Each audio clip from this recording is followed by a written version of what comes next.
ومن يضلله فلا هادي له ولا نذير له ولا وزير له ولا مشير له ولا نعيم له وأشهد أن لا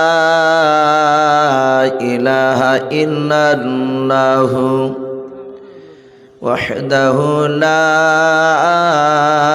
شريك له لا جد له ولا ند له ولا مثل له ونشهد أن سيدنا وسندنا وحبيب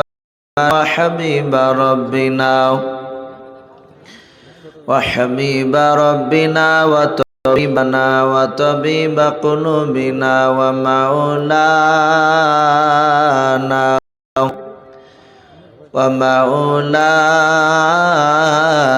محمدا عبده ورسوله أعوذ بالله من الشيطان الرجيم بسم الله الرحمن الرحيم يا أيها الذين آمنوا وآمنوا وقال الله تبارك وتعالى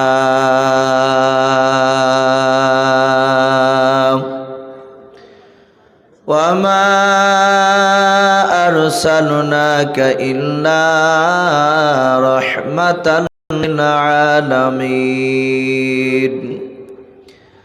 وقال الله تبارك وتعالى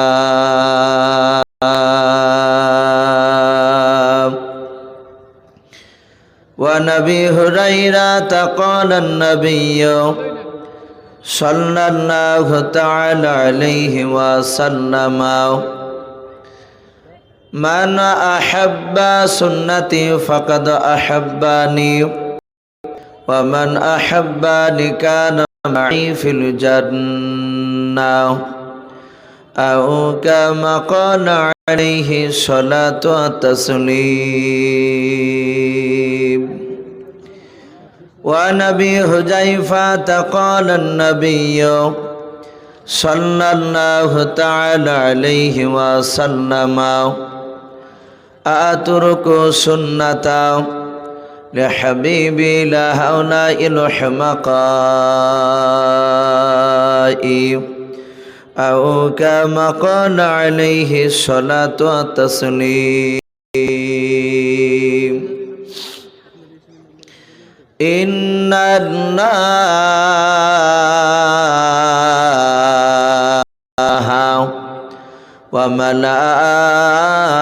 وملائكته يصلون على النبي يا أيها الذين آمنوا صلوا عليه وسلموا تسليما محبت شبه درود إبراهيم پڑھنا اللهم صل على محمد وعلى آل محمد كما صليت على إبراهيم وعلى آل إبراهيم إنك حميد مجيد اللهم بارك على محمد وعلى آل محمد كما باركت على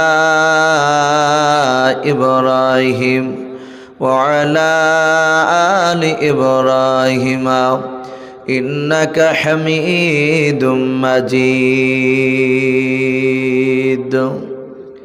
صلى الله تعالى عليه وسلم سید عالم نبی جی سید عالم نبی جی শাহে Medina আর Medina যাইতে নবীজি হলেন রওয়ানা। और काफिर मक्काबासी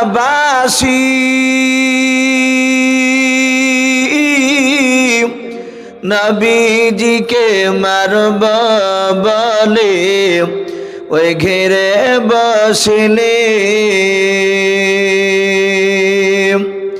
आमार नबीर पाएर जोतार समान नबीर पाएर जोतार समान होते पारबे ना। আর মদিনা যাইতে নবীজি হলেন রওয়ানা। সৈয়দে আলম নবী সৈয়দে আলম নবীজি শাহে মদিনা। আর মদিনা যাইতে নবীজি হলেন রওয়ানা।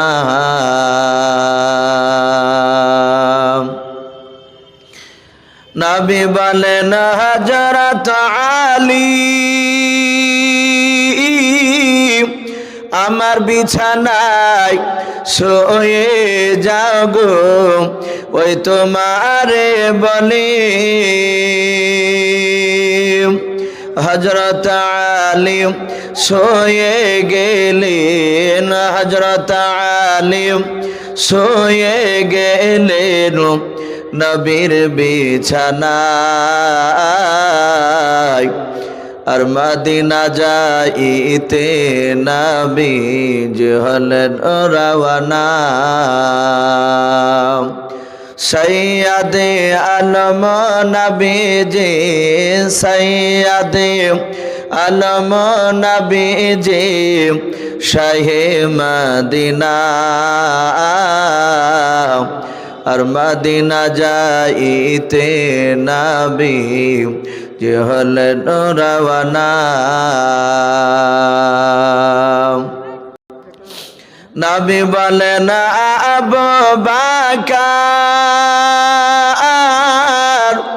হিজরত করি চল গো ওই হুকুমে খোদার। ওই রাতারাতি চলেন নবী রাতারাতি চলেন নবী সোনার মদিনায়। আর মদিনা যাইতে নবীজি হলেন রওয়ানা। সৈয়দে আলম নবীজি সৈয়দে আলম নবীজি শাহে মদিনা। আর মদিনা যাইতে নবীজি হলেন রওয়ানা। ভাই সবাই আর একবার প্রাণ ভরে মহব্বত ও চাজে দুরূদ ইব্রাহিমটা পড়ুন। আল্লাহুম্মা সাল্লি আলা মুহাম্মাদি ওয়া আলি মুহাম্মাদ কামা সাল্লাইতা আলা ইব্রাহিম ওয়া আলা আলি ইব্রাহিম ইন্নাকা হামিদুম মাজিদ। আল্লাহুম্মা বারিক আলা মুহাম্মাদি ওয়া আলি মুহাম্মাদ কামা বারাকতা আলা ইব্রাহিম ওয়া আলা আলি ইব্রাহিম ইন্নাকা হামিদুম মাজিদ। সাল্লাল্লাহু তাআলা আলাইহি ওয়াসাল্লাম।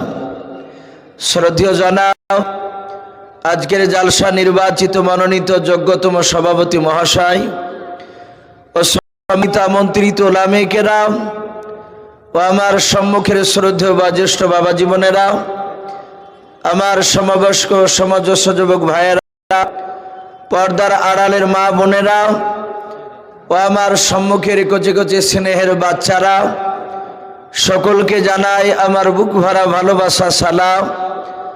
আসসালামু আলাইকুম ওয়া রাহমাতুল্লাহি ওয়া বারাকাতুহু। আলহামদুলিল্লাহ, সমস্ত প্রশংসা হামদ নাত সাধনা ভোজনা সে মহান রব্বুল আলামিনের জন্য, যে মহান রব্বুল আলামিন আমাদেরকে বড় ভালোবেসে রহম করে বিভিন্ন গুনার মজলিস থেকে বাছাই করে নিয়ে এসে তার পবিত্র দিনী মজলিসে মহান রব্বুল আলামিন নিয়ে এসে যে বসার তৌফিক দান করেছেন। আমরা যে বসতে পেরেছি তাই মহান রব্বুল আলামিনের দরবারে শুকরিয়া স্বরূপ আদায় করে বলুন আলহামদুলিল্লাহ। প্রাণ ভরে উচ্চ আজ বলুন আলহামদুলিল্লাহ।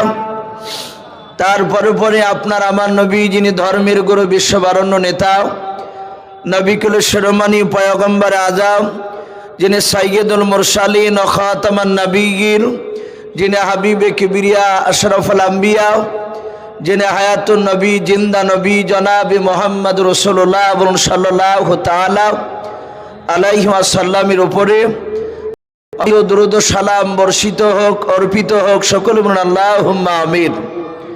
সম্মানিত ভাইরা আমার বোনেরা, আমি আপনাদের সম্মুখে কোরআনুল কারীম থেকে বেশ কয়েকটা আয়াত টুকরা আমি পরিবেশন করেছি। তারপরে পরে বিশ্ব নবীজির জবান থেকে মাত্র বাবা দুটো হাদিসের টুকরা পাঠ করেছি। ইনশাআল্লাহ যত সময়ের মধ্যে আমার বক্তব্য আমি এতে করব।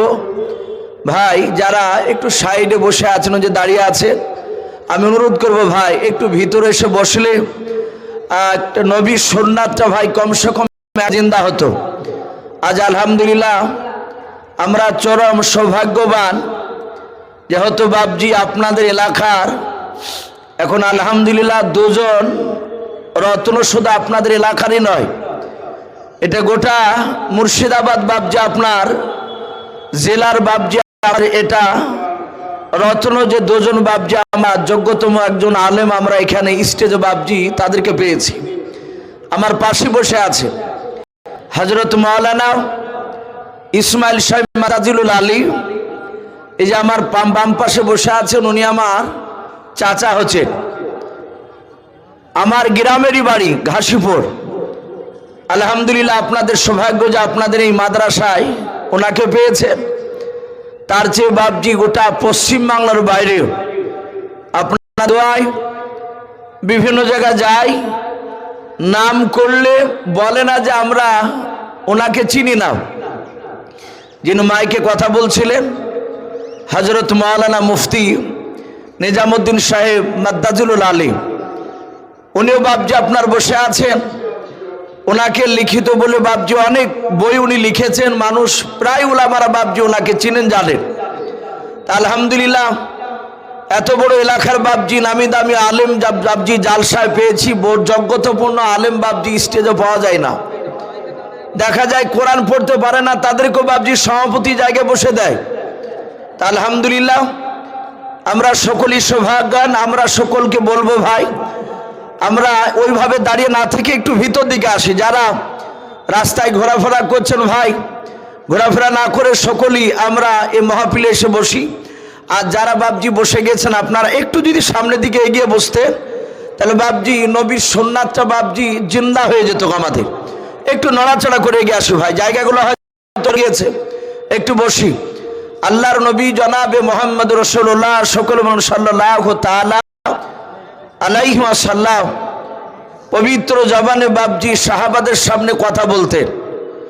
সাহাবারা সামি'না ওয়া আতা'না, সাহাবায়ে কেরামরা বাপজি রাসূলুল্লাহর কথা শুনতেন আর সঙ্গে সঙ্গে বাপজি তারা আমল করতেন। বলুন আলহামদুলিল্লাহ। তারা এত নবীর সুন্নাতকে বাপজি তারা মানত। যারা রসুলের জামানায় বাপজি রসুলের কথাকে যারা মেনেছিল, তারা সাহাবায়ে কেরাম, তারা ইমানদার।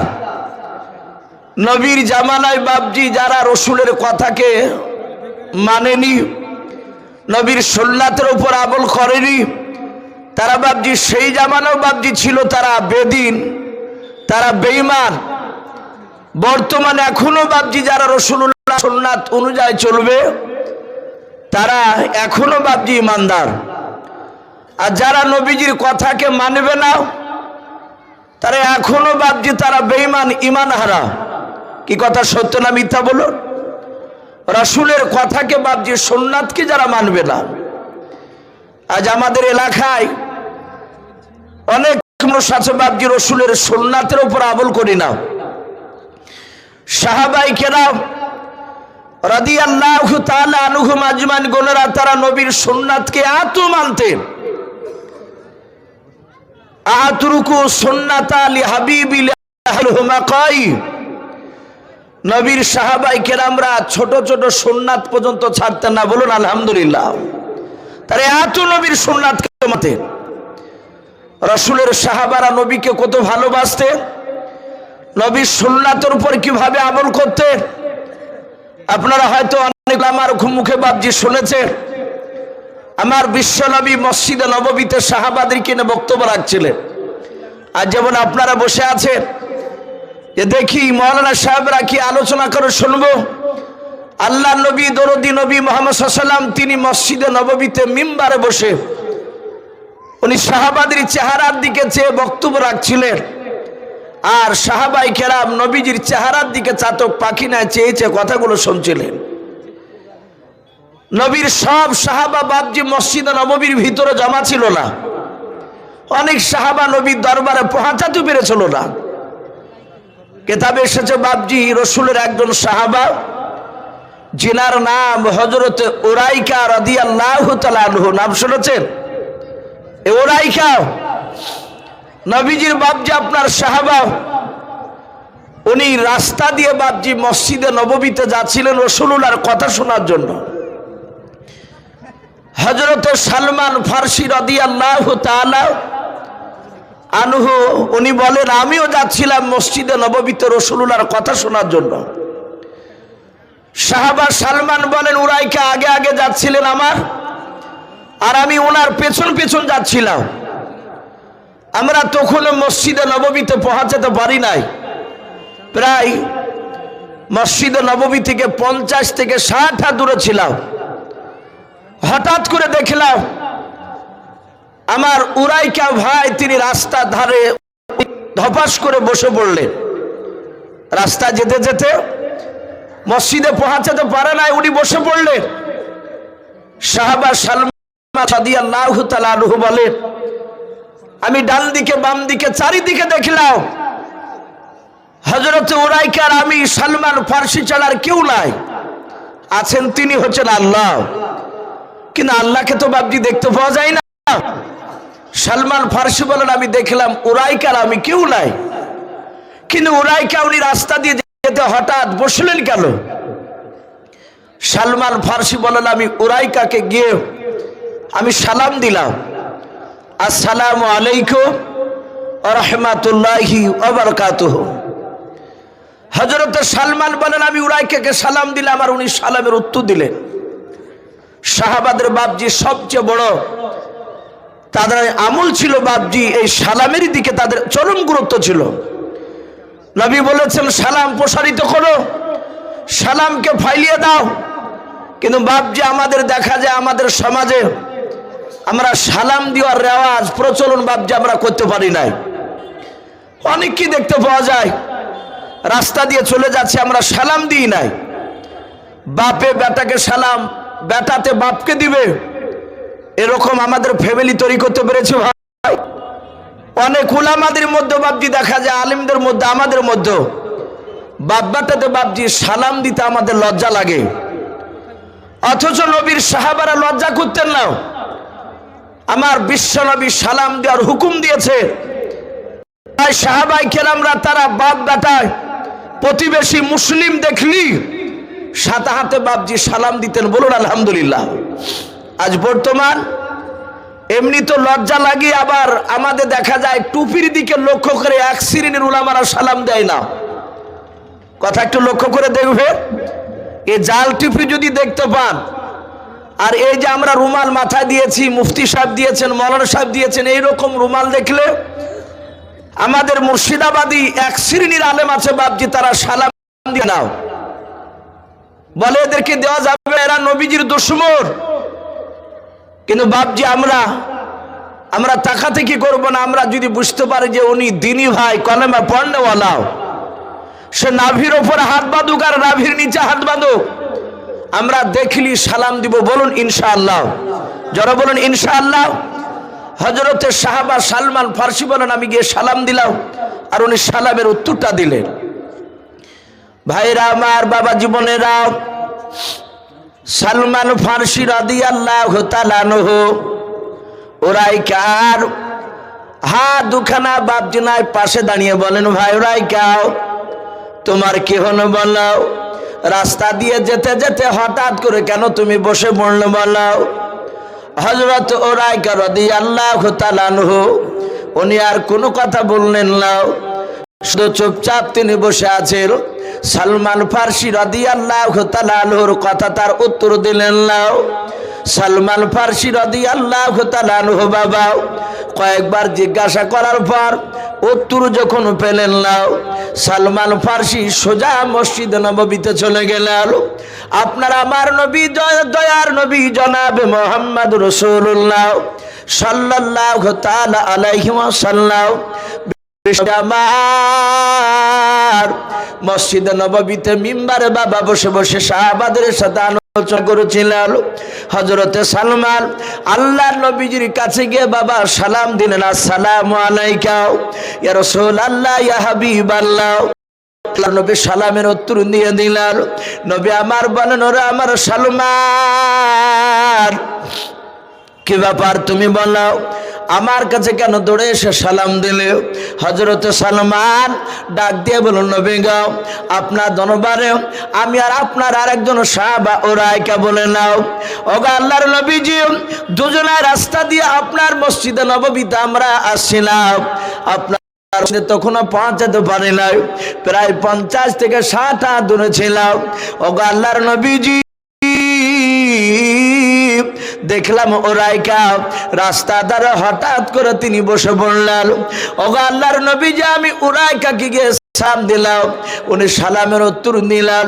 আমি বললাম, ভাই তুমি কেন রাস্তায় যেতে যেতে হঠাৎ করে কেন বসে পড়লে বললাম? ওগো আল্লাহর নবীজি, ওনাকে বারবার করে জিজ্ঞাসা করলাম, উনি শুধু সালামের উত্তর দেওয়ার কোনো কথা বলেন না। ওগো আল্লাহর নবীজি, আপনার অনেকগুলো সাহাবায়ে কেরাম আছে মসজিদ নববীর ভেতরে বসা, যে কোনো একজন সাহাবাকে দিয়ে হযরতে ওরাইকাকে ডেকে নিয়ে এসে আপনি জিজ্ঞাসা করেন। আমার নবী বলেন, গো সালমান ফারসি রাদিয়াল্লাহু তাআলা আনহু, যাও যাও, আমি অন্য কাউকে বলবো না, তুমি আমার কথা শুনে চলে যাও। ওরে আমার সালমান, উরাইকার কাছে গিয়ে দ্বিতীয়বার সালাম দিয়ে আমার নাম করো ভাও। আল্লাহর নবী যে ডাক দিয়েছে দেখে ভাও, আর উরাইকা রাস্তা থাকতে পারবে না। সালমান ফারসি বলেন, হুজুর আমি যাব বলে, হ্যাঁ যাও। সালমান ফারসি রাদিয়াল্লাহু তাআলা আনহু সোজা নবীজির দরবার থেকে বাবা দৌড়ে চলে গেলেন। আল্লাহ নবীজির কথা শুনে উরাইকার কাছে গিয়ে দ্বিতীয়বার সালাম দিলেন। সালাম দেওয়ার পর উরাইকার হাত দুখানা আস্তে করে ধরে বলেন, ভাই আমি তোমাকে ব্যক্তিগত ডাকতে আসি নাই। ওরে ভাই উরাইকা, সারা পৃথিবীর দরুদি নবী জনাবে মুহাম্মদ রাসূলুল্লাহ সাল্লাল্লাহু তাআলা আলাইহি ওয়াসাল্লাম তিনি ডাক দিয়েছেন। ভাই হযরতে সালমান বলে, আমি নাম করলাম। সঙ্গে সঙ্গে দেখলাম উরাইকা আর বসে থাকলো না, তিনি চট করে নবীর নাম শুনে গেল। উরাইকা ডাক দিয়ে বলে, ভাই সালমান একটু দয়া করে বলো, আমার নবী মসজিদে নববীতে আছে না বাড়িতে আছে বলো। হযরত সালমান বলেন, ভাই আমার বিশ্ব নবী বাড়িতে নাই, মসজিদ নবীতে বসে আছে, আমি নবীর কাছ থেকে আসলাম। সালমান বলে, দেখলাম উরাইকা আগে দৌড়ে চলে যায়, আমি উরাইকা আর পেছন পেছন দৌড়ে দৌড়ে চলে গেলাম। আমার বিশ্ব নবীর দরবারে গিয়ে উরাইকা সালাম দিলেন, আসসালামু আলাইকা ইয়া রাসূলুল্লাহ। আল্লাহর নবী সালামের উত্তর দিয়ে দিলেন। আল্লাহর নবী বলেন, ওরে উরাইকা, তুমি রাস্তা দিয়ে আস্তে আস্তে হঠাৎ করে কেন বসে গিয়েছিলে বলো? উরাইকা কোনো কথা বলে নাই। আল্লাহর নবী বলেন, উরাইকা তুমি কেন রাস্তায় আস্তে আস্তে বসে গিয়েছিলে বলো? ওরে উরাইকা, তোমার কি পেটে ব্যথা হয়েছিল না মাথা ব্যথা করেছিল বলো? উরাইকা কোনো কথা বলে নাই, আস্তে করে শুধু বলে, নবী আমার কিছু হয় না। আল্লাহর নবী বলেন, আমি উরাইকাকে যখন জিজ্ঞাসা করেছিলাম, উরাইকার দুই চোখের কোনা দিয়ে পানি গড়েছিল। আল্লাহর নবী বলেন, উরাইকা আমি তোমাকে এমন কোন আঘাতজনক কথা বলি নাই, আমি তোমাকে দুঃখজনক কথা বলি নাই। ওরে উরাইকা, তোমার চোখ দিয়ে কেন পানি গড়ে তুমি বলে দাও, আর কেন রাস্তায় আস্তে আস্তে বসে গিয়েছিলে বলো। উরাইকা আস্তে করে বলছেন, নবী গো, আমার কিছু হয় না। ও নবীজি, আপনি আমাকে বসতে বললেন, তা আমি রাস্তার ধারে বসে গিয়েছিলাম। বলুন সুবহানাল্লাহ। আল্লাহ রাসূল বলেন, উরাইকা, আমি তো তোমাকে বলি নাই। ডাকে দিয়ে বলেন, এই উরাইকা, আমি তোমাকে বসতে বলি নাই। হযরত ওরা বলছেন, হুজুর আপনি যে আমাকে বসো বললেন। নবীজি বলছেন, সাহাবা, আমি জানতাম না যে তুমি আমার দরবারে আসছিলাম, কারণ আমাদের আকীদা সারা পৃথিবীতে বাপজি একমাত্র গায়েবের খবর কে জানে? জোরে বলে, আমার আল্লাহ। অনেকে বাপজি এই মুসলমান টুপিওয়ালা, তা অনেকে দাবি করছে যে গায়েবের খবর, অদৃশ্যের খবর আমার আল্লাহ রাসূলও জানেন। বলুন আস্তাগফিরুল্লাহ। আমাদের আকীদায় একমাত্র আসমান জমিনের ভিতরে গায়েবের খবর, অদৃশ্যের খবর আমার আল্লাহ ছাড়া কেউ দিতে পারেন না। হ্যাঁ, নবী রাসূলরা অতটাই পারতেন দিতে অদৃশ্যের খবর, যতটা আল্লাহ তার সম্রাট জিবরিলের মারফতে বাপজি জানাতেন। বলুন আলহামদুলিল্লাহ। তার বাইরে জানতো ভাই?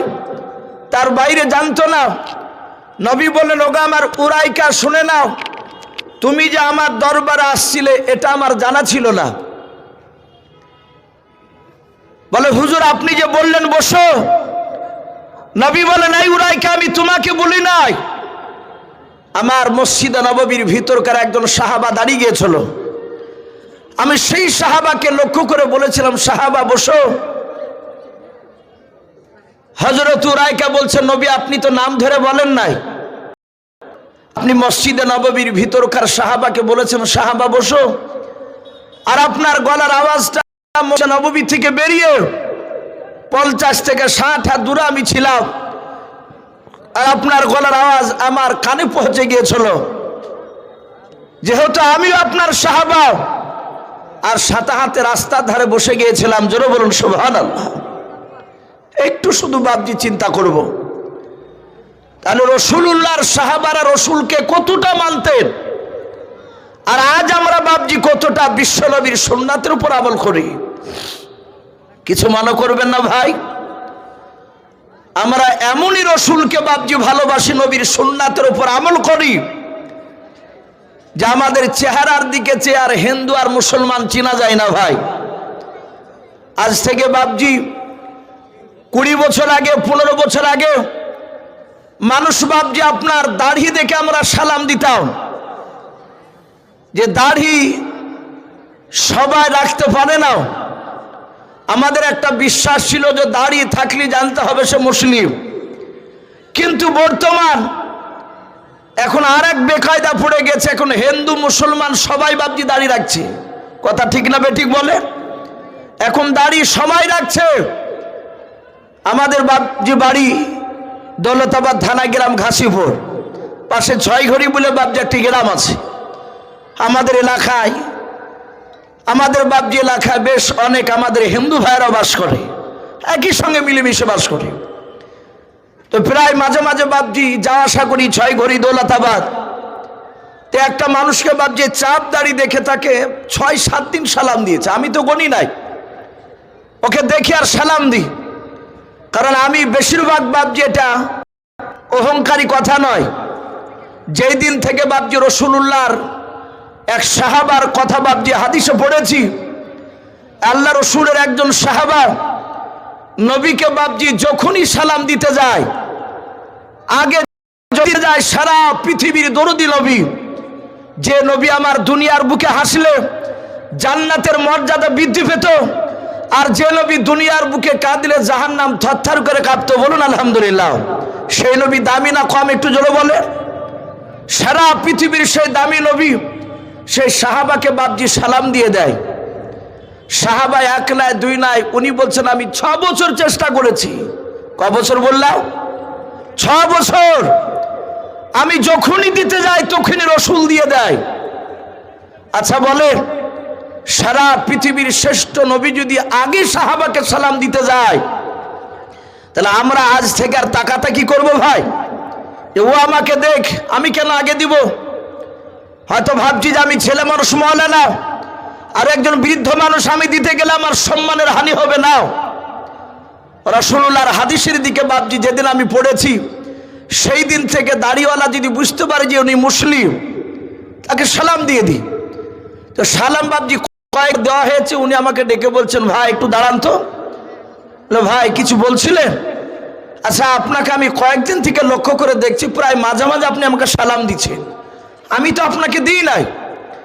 ভাই আমি তো সালাম দিই। বলছে, ভাই আপনি জানেন আমি হিন্দু না মুসলিম? বলে, ভাই দেখে তো মুসলিম মনে হয়েছে। হারে বলছে, ভাই আমি মুসলিম নয়। আমি বললাম, ভাই কিছু মনে করেন না, আমি মুসলিম বলে আপনাকে সালাম দিই। কেন? উনিও ভাবছে চাপ দাঁড়িয়ে রেখেছে। এখন অনেক ভাবছে আমাদের জেনারেল শিক্ষিতদের মধ্যেও, সাধারণ ছেলের মধ্যেও মুসলিম ঘরের ছেলেরা নামাজ পড়ে না, অথচ বাপজি দাড়ি রাখছে। এত দাড়ি আমাদেরকে ফেল করে দেবে, কারণ ওরা রসুলকে খুশি করার জন্য রাখে নাই। ওরা দেখছে এখন যে সিনেমা জগতের হিরোরাও তারা দাড়ি রেখে বাপজি সিনেমা করছে, তাই ওদের বাপজি আদায় করছে। আমাদের নিয়াত থাকবে বাপজি আমরা সকলেই জানি এই দাড়ি রাখা এটা রাসূলুল্লাহর সুন্নাত, অনেকে গুরুত্ব দিই না আমরা। আমার বিশ্বনবী জনাবে মুহাম্মদ রাসূলুল্লাহ বলেন সাল্লাল্লাহু তাআলা আলাইহি ওয়াসাল্লাম, তিনি দাড়ি এত গুরুত্ব দিয়েছে, দাড়ি বাপজি রাখলে অনেক গুনাহ থেকে বাপজি সে হেফাজতে থাকে। তা আমি বলছিলাম হযরতে আপনার উরাইকা, তিনি বলছেন, নবী আপনি আমাকে বসতে বলেছিলেন তাই আমি বসে গিয়েছি। আজ আমরা বাপজি রসুলের সুন্নাতের উপর আমল করি নাই। বাপজি আমার সোনা লালেরা, নবীর সুন্নাতের উপর যদি বাপজি আমল না করা হয়, নবীর সুন্নাতকে যদি ভালো না বেশি শুধু যদি মুখে বলেন যে আমি নবীকে ভালোবাসি, শুধু মুখে যদি বলে, 5 ওয়াক্ত নামাজ পড়বেন না, আপনি সুন্নাত যেভাবে রাসূলুল্লাহ চলাফেরা করেছেন, খাওয়া দাওয়া করেছেন করবেন না, শুধু মুখে বলছেন আমি নবীকে ভালোবাসি, জান্নাত যাওয়া যাবে? কথা বলে জান্নাত যাওয়া যাবে না। শুধু যদি আপনি একবার বলেন যে আমি নবীকে ভালোবাসি, বারবারই বলেন না কেন, রাসূলের সুন্নাতের উপর যতক্ষণ পর্যন্ত আপনি আমল না করবেন আপনি জান্নাত যেতে পারবেন না। আল্লাহ রসুলের বাপজি সবচেয়ে দামি চাচা, নবীজির সবচেয়ে বাপজি আপনার মহব্বতের চাচা, তার নাম কেতাবে এসেছে আবু তালিব। কে নাম বললাম? আবু তালিব। আমার বিশ্ব নবীর বাপজি চাচা আবু তালিব, তিনি জান্নাতি নয়, সে জাহান্নামী। অথচ নবী বলছেন আমার চাচা এত ভালোবাসতে, সারা পৃথিবীতে বাপজি হযরত আবু বকর সিদ্দিক রাদিয়াল্লাহু তাআলা আনহু বাদ দিয়ে পৃথিবীতে সব মানুষের মহব্বত যদি এক পালা রাখা হয়, আমার রসুল বলছেন আমার চাচা আবু তালিবের 1 ঘন্টার ভালোবাসা ওপর দিকে দিলে আমার চাচা আবু তালিবের ভালোবাসার পাল্লা ভারী হয়ে যাবে। বলুন সুবহানাল্লাহ। অথচ উনি জান্নাতে যেতে পারলেন না। কেমন ভালোবেসেছিলেন কেতাবে এসেছে, আল্লাহ রসুল সাল্লাল্লাহু তাআলা আলাইহি ওয়াসাল্লাম যখন সূরায়ে কলমার দাওয়াত দিতে শুরু করলেন মক্কা নগরে, নবীর 40 বছর বয়সে বাপজি নবুয়তটা প্রকাশ হয়েছিল। এখানে অনেক উলামায়ে কেরাম আছে, নবীজি 40 বছরের আগে আমার বিশ্ব নবী বাপজি তিনি প্রকাশ্যে নবী দাবি করেছিলেন না? করেছিলেন ভাই? আপনাদের কথা জানা আছে? নবী 40 বছরের আগে নবুয়ত সই নাই। হ্যাঁ, তাই বলে যদি বলে যে নবী আমার 40 বছরের আগে নবী ছিলেন না, এটা গুনাহ হবে। মিরকাত বলে মান্তিকের কেতাব, যাকে আপনার এই ইংরেজিতে ফিলোসফি বলে, আর আরবিতে মান্তিক বলা হয়, আর বাংলায় বাপজি দর্শন বলে। একই সাবজেক্ট, যেটাই দর্শন সেটাই ফিলোসফি, সেটাই আবার মানতে। তো মিরকাতের বাপজি খুতবাতে মতনে দেওয়া আছে, প্রথমেই আল্লাহ রসুল বলছেন আমি তখন রসুল ছিলাম যখন হযরত আদম শফিউল্লাহ আলাইহিস সালাম মাটি মাটি পানির সাথে মিশ্রিত অবস্থায় ছিল। বলুন আলহামদুলিল্লাহ। কথা বুঝে এসছে যে নবী আমার তো খুবই ছিলেন, কিন্তু বাপজি নবুয়তটা বাপজি প্রকাশ হয়েছিল 40 বছর আগে। কিন্তু মক্কার লোকেরা বাপজি তারা নবী তাইটা জানতে পেরেছিল না, কিন্তু তারা ভাবতো যে এই ছেলেটা পৃথিবীর মধ্যে একজন দামি সন্তান হবে। কেন? তারা রসুলুল্লাহ ছোট থেকে অনেক বাপজি গুণ তারা দেখেছিল, অনেক জিনিস দেখেছিল। আমার বিশ্ব নবী জনাবে মোহাম্মদ রসুল্লাহ সাল্লাল্লাহু তাআলা আলাইহি ওয়াসাল্লামের বয়স বাপজি মাত্র 8 বছর। ক বছর বললাম? 8 বছর। নবীজির বাপজি যে যিনি দাদা ছিলেন তিনার নাম ছিল আব্দুল মুত্তালিব। উনি কাবা শরীফের বাপজি দেখাশোনার দায়িত্ব করার দায়িত্ব ছিলেন, যাকে কাবা শরীফের বাপজি মুতাল্লি বলা হয়। আমাদের যেমন বাপজি সভাপতি বলে না মসজিদে, সেক্রেটারি। কিন্তু আলহামদুলিল্লাহ আমাদের বর্তমান 100টা মসজিদের মধ্যে, রাগ করবেন না কেউ যদি ওই রকম লোক থাকে, 100টা মসজিদের মধ্যে বাপজি সেক্রেটারি সভাপতি খুঁজবে, হয় সুদখোর হবে বাপজি বেশিরভাগ।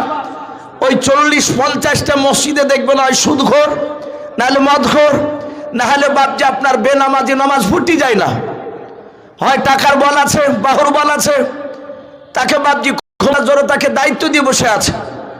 কিন্তু আবু তালিব গরিব ছিলেন, আব্দুল মুতাল্লিব, অথচ মক্কা লোকেরা তাকে সৎ বলে বাপজি তাকে দায়িত্ব দেওয়া হয়েছিল কাবা শরীফের। তো ওই কাবা শরীফে বাপজি একটা পাথর সারা পৃথিবীর মানুষ এখনো হজ করতে গিয়ে চুমা দেয়, দেয় না? পাথরটাকে চুমা খায়। ওই পাথরটার নাম হচ্ছে হাজরে আসওয়াদ। কি নাম বললাম? হাজরে আসওয়াদ। এই পাথরটা বাপজি কালো পাথর। আসওয়াদুন মানে হচ্ছে কালো। কিন্তু এই পাথরটা বাপজি যারা চুমা দিতে যায় আমরা দেখতে পাই, অনেকে নেটের মাধ্যমে দেখতে পাই, অনেকে হয়তো বাপজি আমাদের এখনো সৌভাগ্য হয় নাই যে বাস্তবে বাপজি তাতে হাত ঠাকানো। তো ওই পাথরটা ওটা হচ্ছে জাতি পাথর। বলুন আলহামদুলিল্লাহ। ওই পাথরটা প্রথমে বাপজি এসেছিল, পাথরটার নাম ছিল হাজরে আবিয়াজ, সাদা পাথর। ওই পাথরটা এখন হয়ে গিয়েছে।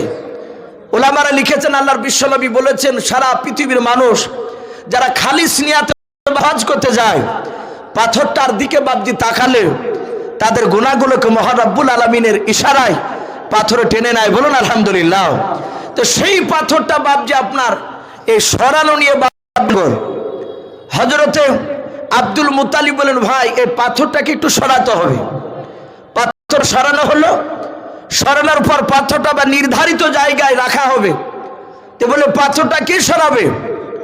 সেই সময় জাহিলিয়াতের যুগ বলা হয়, অন্ধকারের যুগ। অন্ধকার মানে বাপজি আলো ছিল না তা নয়, আলো ছিল, কিন্তু আমার বিশ্বনবীর নূর, হেদায়েতের নূরের আলো বাপজি সেই সময় বাপজি পৌঁছল না। তারা অন্ধকারে ডুবেছিল। তা আল্লাহ রাসূল সাল্লাল্লাহু আলাইহি ওয়াসাল্লামের দাদা আব্দুল মুত্তালিব উনি বললেন, ভাই একটা লোকে পাথরটা সরাও। সেখানে বাপজি 4টা মোড়ল, 4 জনা দলের 4 মাথা গিয়ে বলল, এই আব্দুল মুত্তালিব, এই পাথরটা ওই ব্যক্তিকে সরানো হুকুম দিয়ে দিও না। বলে কেন? বলে ও সরাতে পাবে না, ওর চেয়ে আমি শক্তিশালী, আমি নেতা। আর একজন বলে, জবান সামলে কথা বল, তোর চেয়ে আমার বংশের লোক অনেক বড় আছে, অনেক শক্তিশালী, আমি নেতা, আমি সরাবো। এইভাবে বাবা 4টে মোড়ল 4 দিক থেকে বাপজি তারা ঝাঁকি মেরে উঠলো। সবাই একই বলছে, আমি পাথরটা সরাবো। আব্দুল মুত্তালিব বলেন, ভাই একজনা ছাড়া তো সরানো যাবে না, যে কোনো একজনা। এভাবে বাপজি শুরু হয়ে গেল ঝামেলা। দিনের পর রাত, রাত চলে যায়, আবার দিনের পর রাত শুরু হয়। সারাদিন পাথর নিয়ে বাপজি ঝামেলা, ওই হাজরে আসওয়াদ পাথরটাকে নিয়ে। এভাবে বাপজি 17 দিন ধরে বাপজি ঝামেলা চলছিল। 17 দিনকার দিন রাত্রিবেলায় আব্দুল মুত্তালিব বাড়ি যাচ্ছে। আমার বিশ্বনবী 8 বছরের সন্তান রাহমাতুল লিল আলামিন জনাবে মোহাম্মদ রাসূলুল্লাহ সাল্লাল্লাহু আলাইহি ওয়াসাল্লাম ডাক দিয়ে বলছেন, গো দাদা, আজ কয়েকদিন ধরে লক্ষ্য করে দেখছি আপনাকে, আপনার মনটা ভারী দেখাচ্ছে কেন? আপনি মনক্ষুণ্ণ অবস্থায় কেন বাড়ি আসছেন বলো? আপনাকে দেখছি মনটা ভারী করে বাড়িতে আসছেন। বলছেন, দাদু ভাই, আজ 17 দিন ধরে ঝামেলা চলছে পাথরকে সরানো নিয়ে। এই পাথর সরানো নিয়ে গন্ডগোল শুরু হয়েছে। 4টে নেতা 4 জনায় বলছে আমি সরাবো, বলছে আমি সরাবো। আল্লাহ রসুল বললেন দাদা মীমাংসা করতে পারেননি বলে না। মক্কার লোকেরা তারা সকলেই রসুলুল্লাহকে তখন আলামিন বলে ডাকতো, সত্যবাদী বলে ডাকতো। যে আব্দুল্লাহর সন্তান এতিম ছেলে এই জীবনে মিথ্যা কথা বলে না, এটা মানুষের কাছে বাহ্য প্রচার হয়েছিল। আমার বিশ্ব নবী বলে দাদা আগামী কাল নিয়ে যাবেন আমাকে। সারা রাত আল্লাহর নবী জনাবে মুহাম্মদ রাসূলুল্লাহ সাল্লাল্লাহু তাআলা আলাইহি ওয়াসাল্লাম 8 বছর নবী আমার নিজের বাবা দাদার কাছে বাবা শুয়ে থাকতেন। আব্দুল মুত্তালিব বলেন সারাদিন আমি পরিশ্রম করে আসতাম, আমি আমার দাদু ভাইকে যখন পাশে নিয়ে আমি ঘুমাতাম, আমার শরীরখানা আমার দাদু ভাইয়ের যখন শরীরে হাত ঠেকত, সাথে গোটা সারাদিনকার ক্লান্ত শরীরখানা বাবা ঠান্ডা হয়ে যেত। বলুন সুবহানাল্লাহ। কারণ বাবা আব্দুল মুত্তালিব তিনি আপনার জানতেন না আখিরি জামানার নবী হবেন, কিন্তু বাবা আমার বিশ্ব নবী তিনি বরকতময় নবী আমারও শুয়ে থাকতেন তার পাশে। সারা রাত শুয়ে থাকার পর আল্লাহ রসুলের হাতখানা ধরে বাবা সকালবেলায় কাবা শরীফের সামনে তিনি চলে গেলেন। আল্লাহর নবী বলে চাচা এই পাথরখানা কয়জনা সরাবেন একটু হাত উঁচু করান। 4 মুড়ল 4 দিক থেকে হাত উঁচু করলো। প্রতিটা মুড়লের বাবা পেছনে তারা হাজার হাজার বাপজি তাদের খানদানের মানুষ বংশের দাঁড়িয়ে আছে। সবাই তারা অস্ত্র নিয়ে বাপজি দাঁড়িয়ে আছে যুদ্ধ করানোর জন্য। শুধু মোড়লে হুকুম দিলে বাপজি আর ঝামেলা, বাপজি তারা আর বন্ধ রাখবে না। আমার নবী বলেন গো চাচা এই পাথরখানে একটা মানুষ সরানো লাগবে, কিন্তু 4 জনা দাবি করেছে বলে হ্যাঁ। আল্লাহর নবী বলে চাচা আজ 17 দিন পার হয়ে গেল, ঝামেলা আমার দাদা মিটাতে পারে নাই। ওগো মক্কার মুড়লেরা সবাই আপন আপন তোমাদের দল নিয়ে মানুষ নিয়ে বাড়ি চলে যাও। আগামীকালকে সকালবেলায় ফজরের পরে নাই শোনে না ভোরবেলায় যেই ব্যক্তি আগে আসতে পারবে, আসার পর এই কাবা শরীফের যে হাজরা আসওয়াদ পাথরখানা রয়েছে বলে হ্যাঁ এই পাথরখানা যেই ব্যক্তি আগে হাত দিতে পারবে সে শুনে নাও ওই ব্যক্তি পাথরটা সরাবে। 4 জনা বলে শুধু কথা নয়, 4 মুড়লে ডাক দিয়ে বললো ওরে ভাই সাতাত আবু তালিব আব্দুল মুত্তালিবকে বললো ভাই তোমার নাতে যখন বলল আমরা সবাই রাজি হয়ে গেলাম, আপন আপন দলের নেতাদেরকে ডাক দিয়ে তার দলের মানুষ বলল আমাদের নেতা চিন্তা করবেন না, আপনাকে আশা লাগবে না, আমরা আপনার দলের মানুষ আমাদের মধ্যে যে কোনো একজন ব্যক্তি আগে সাহা দেব, পাথর সরানোর সময় আপনাকে হুকুম দেবে আমরা। এভাবে তারা সবাই চলে গেল। আল্লাহ রাসূল সাল্লাল্লাহু তাআলা আলাইহি ওয়াসাল্লাম ডাক দিয়ে বলেছিলেন ওগো বন্ধুরা কেউ যেন এই কাবা শরীফের সম্মুখে দাঁড়িয়ে থাকতে পারবে না, সবাই মিলে আপন আপন বাড়ি চলে যাও। সবাই বাড়ি চলে গিয়েছে, বিছানায় শুয়েছে। আল্লাহ রাব্বুল আলামিন নবীর ইশারায় বাবা নবীকে বাপজি ফাঁস করার জন্য, নবীকে ইজ্জত বাড়ানোর জন্য সারা মক্কার বাবা প্রতিটা মানুষের চোখে ঘুম দিয়ে দিয়েছে।